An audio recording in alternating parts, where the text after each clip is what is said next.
So today I'm going to be reviewing my Sigma FP camera rig. This is the setup that I use to record my YouTube videos.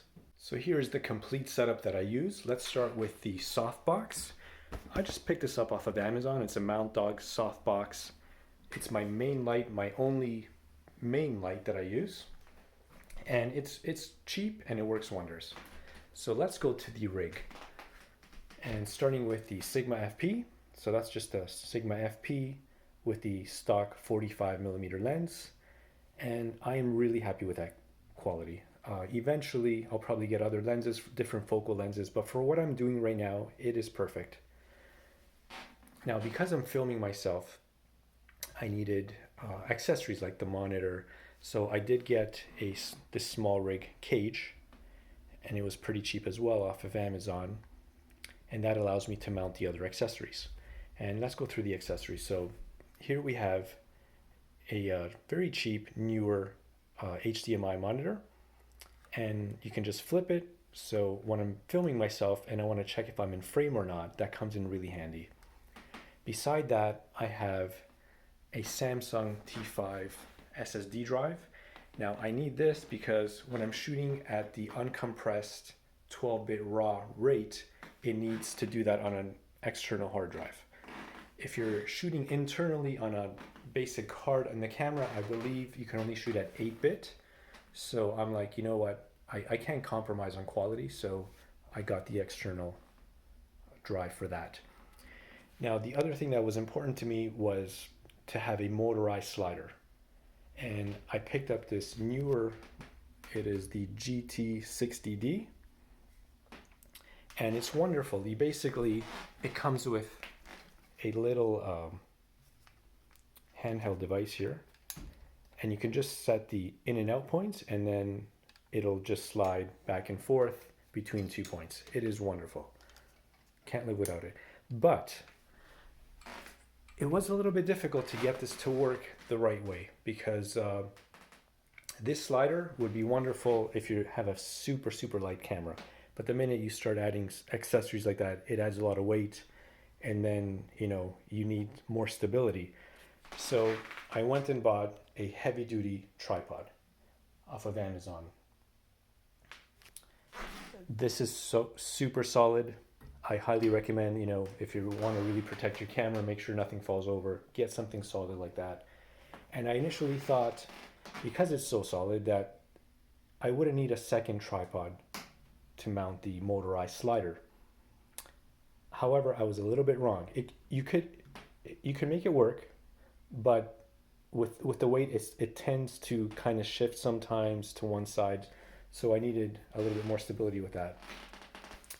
But before I go into that, how I got that to work, I thought I could just mount this directly to the motorized slider, and that was a problem because I needed something that would clear this rubber area, the pulleys. And I initially tried another tripod head. I initially had that one, and it didn't give it clearance, so I got this other one. And this one that finally worked is, what is that? Hoot. That is the name brand of that. So I have this tripod head just to mount that, and as you can see, it barely got any clearance, but it is just enough so that it works perfectly. And then to mount the camera, I just have this cheaper, newer head, and that works fine. I mean, it's got like a little ball in there. You could, it's very easy to just mount and take off, and that's important to me. And for additional stability, I had to get a cheap light stand. So as you can see, on either side of this slider, I can just screw this in, and there I have the stability that I need. So now the camera can slide left and right, and it's not going to be bumpy, it's not going to cause any issues, it's not going to go lopsided. And finally, I have this Neewer light, and I use that for mood lighting, for a backlight. If I need additional lighting, this comes in super handy. And the wonderful thing about sticking with one name brand, so with the slider, the LCD screen, and this, is that the batteries are interchangeable. So that comes really handy because these batteries, I got a stack of like 4 or 5 of them, and I could use it for anything. And that is really handy to have as well. So this light is really nice. And finally, I am mainly doing music videos. So for music videos, the audio quality is already pristine and then I'm just lip syncing. But if I do need to record something with better audio quality live, then I have an external recorder. And this, I highly recommend it. It's a Tascam, what is it, the name right again? The DR60D Mark II. These are pretty cheap if you can find them. It records 4 channels of audio. It has 2 microphone XLR inputs, and then you can record an additional stereo input. So 4 full channels of audio. This comes in really handy if you're looking for better audio than the actual camera can offer. And that's basically it. That is the complete setup. Oh, and one more thing, let me just pick these up.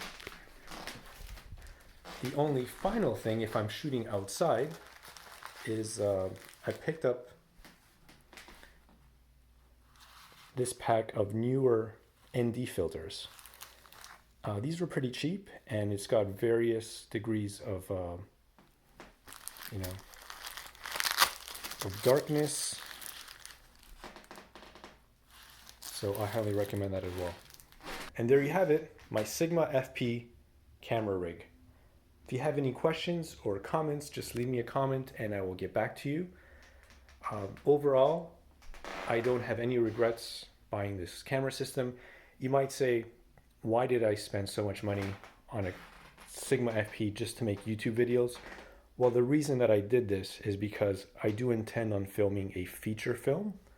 So I thought, this is the camera that I thought would suit my needs. It's tiny. If I have to film something discreet in a crowd or something, obviously I can just take the camera with the stock lens and you can blend in and look like a tourist and no one's going to question what you're filming. But the minute you have a bigger camera, a bigger rig, obviously it's going to draw a lot of attention. So I thought for a feature film, this is the way to go. And that's it for my review. Now, if you want to see this camera in action, just check any of my music videos on my channel.